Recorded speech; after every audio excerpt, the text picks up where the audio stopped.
Yo, what's going on, everybody? One of the homies on Twitter had asked me to help him learn more about crypto, and I really get excited whenever somebody that wants to learn about crypto, because honestly, cryptocurrency and blockchain is seriously getting ready to take over the world. And when I say that, I truly mean it.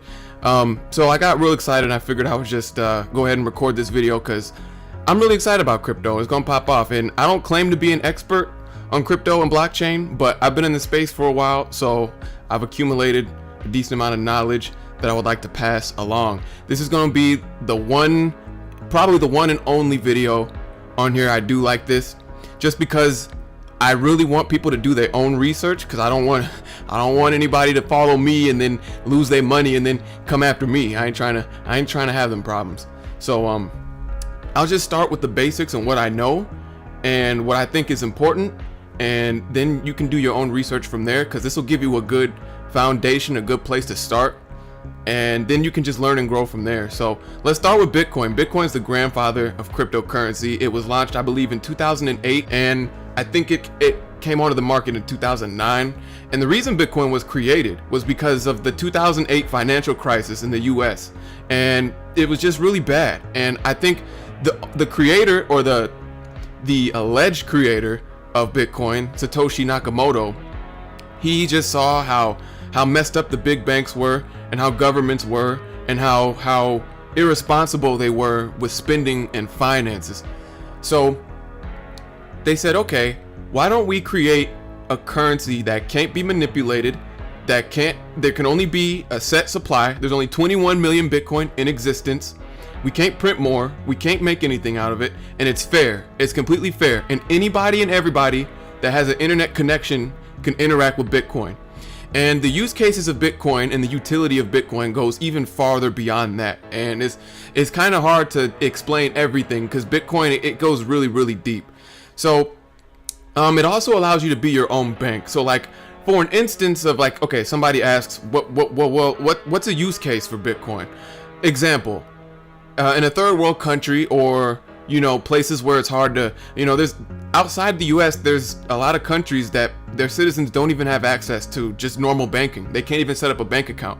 So what Bitcoin does is it allows you to set up a digital wallet, which you own, it's yours. You get a seed phrase, a 12-word seed phrase, which is basically your password and your keys to getting in and out of your wallet.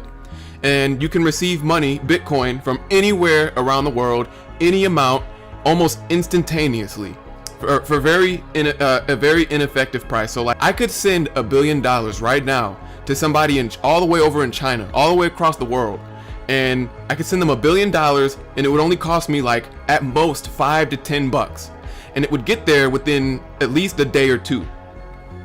You can't do that with the banks. So it allows you to be your own bank, essentially. That's just one of the use cases. I like to use another example of the Ukraine and Russia war. There was a period of time in Russia where they shut down everybody's bank accounts. There were citizens who were working and putting money in their account, and they didn't have access to it. So it's like, okay, well, how am I supposed to feed my family? How am I supposed to, get groceries, take care of the things that I need to take care of, pay bills? They couldn't. So what happened? People from outside of Russia started sending Bitcoin to their Bitcoin wallets, because nobody can shut down Bitcoin. Nobody can turn off Bitcoin. See, when Bitcoin was coded, it was coded with no office. There was no, there's a team, but there's no real office you could go to, or no real CEO that you could sue or put in jail. So there's really nothing you can really do to shut down Bitcoin unless you shut down the internet. So people were able to send money to Russia from outside to get money to them, and then they were able to use that Bitcoin to all they did was go to their Bitcoin wallet, pull up the money in their account, and then they would just scan it, and then they could just get everything they needed with that. So that's the power of Bitcoin. That's just a little taste of the power of Bitcoin. And when I tell people how you can take advantage of Bitcoin right now as an investment instrument, Bitcoin is getting ready it's about to go straight into mainstream adoption, okay?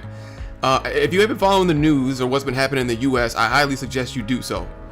We're getting ready to go into what I'm getting ready to talk about next is the investment aspect of it. So I gave you the rundown of Bitcoin and what Bitcoin does, and a little bit of what blockchain is all about. Now I'm getting ready to tell you the real sauce, the real alpha about the investment aspect. This is what everybody wants to know. This is the secret that everybody's trying to figure out. The big question: how do I profit from this? How do I make money from this? Right? All right. This part is pretty simple as well, because Bitcoin, when it was created, it wasn't intended to be this, complex. I mean, it is complex. Don't get me wrong, but it wasn't created to be difficult to understand. It wants to be simple. We're aiming for mass adoption, right? We want everybody in the world to use Bitcoin. So they want it to be as simple and seamless as possible. All right. So now we're getting ready to get into the investment aspect. This is a juicy, fun part. This is the part everybody wants to know about. How do I make money? So right now, Bitcoin is in its 4th year of its cycle. Bitcoin moves in cycles. The market moves in cycles, 4-year cycles, okay? The first 2 years is usually down in accumulation. The 3rd year is usually the final year of accumulation. Then the 4th year is the year of the halving, which just confirms that we're going to go into a bull market and that everything's just going to go up, right? So right now, we're in the 4th year of Bitcoin's cycles. And in the 4th year, like I said, things usually start to trend upwards. And then the year after that is usually the biggest year ever. Okay. So how can you position yourself to capitalize off of this? Well, if you look up Bitcoin, I suggest you go to there's a bunch of sites you can follow the data and information on Bitcoin. Maybe I could throw some links up, throw some links in the comments. But CoinMarketCap is a pretty good tool to use to identify the patterns and the signals and the price action of Bitcoin. So I highly suggest that you go there, because you can get a lot of research and a lot of information for free. And if you look at the past 4 years, every 4 years after in Bitcoin cycle, the 4th year is usually the second most bullish year, which means, again, things just trend upwards. So the entire market is going to follow suit. And the cycles are, like I said, first 2 years down accumulation, last 2 years final phases of accumulation and uptrend. So we're in the 4th year, which would mean that this is the year before the biggest uptrend year, where everything just goes up and everything just goes ballistic. What you easily can do is just start accumulating. Take 10%, and this is what I always tell people: only invest what you can afford to lose. All right. But what I usually suggest to people is 10% of your income every month into Bitcoin and the top 10 cryptocurrencies from now to November, because the most bullish month, the most bullish quarter for Bitcoin is quarter 4. So the strategy is really simple. You accumulate until the most bullish quarter and then sell at the tippity top of everything. And that's it. That's as simple as it gets. And if you really want to make money, you'll follow the trends, you'll do the research, you'll follow the smart money. Smart money's buying Bitcoin, all right? The billionaires, trillionaires, the next trillionaires are going to come from this market. Nobody wants to buy traditional assets no more. Nobody wants stocks. Nobody wants real estate. Nobody wants bonds. Everybody wants crypto. and the FOMO is going to drive prices through the roof. And yeah, that's pretty much it. You just accumulate 10% of your income into crypto until November 2025, and that'll be the bull market peak, and then you can profit and make a lot of money. And that's it. That's pretty much the rundown on crypto and how you can profit from it and what it's finna do. I highly encourage you not only to take advantage of it from an investment aspect though, but again, it's really gonna take the world by storm. It's literally gonna be like the internet.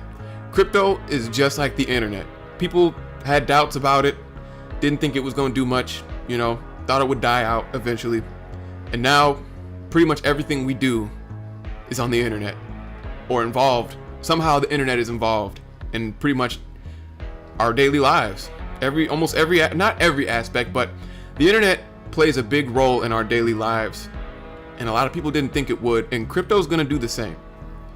Especially if you pay attention to Donald Trump and the moves he's making in the White House. So I hope y'all all gained something from this. I hope you can take this knowledge and apply it. This will probably be the first and the last video I do like this, because I want people to do their own research. I want people to get excited. I want people to just dive in, because this is about to be the next big thing, and people love the next big thing. And not only is it going to be the next big thing, it's going to be the next thing to just take over. It's literally about to be the internet. It's the internet 2.0. And those who adopted the internet first were extremely successful. So keep that in mind. Stay blessed. And thanks for watching.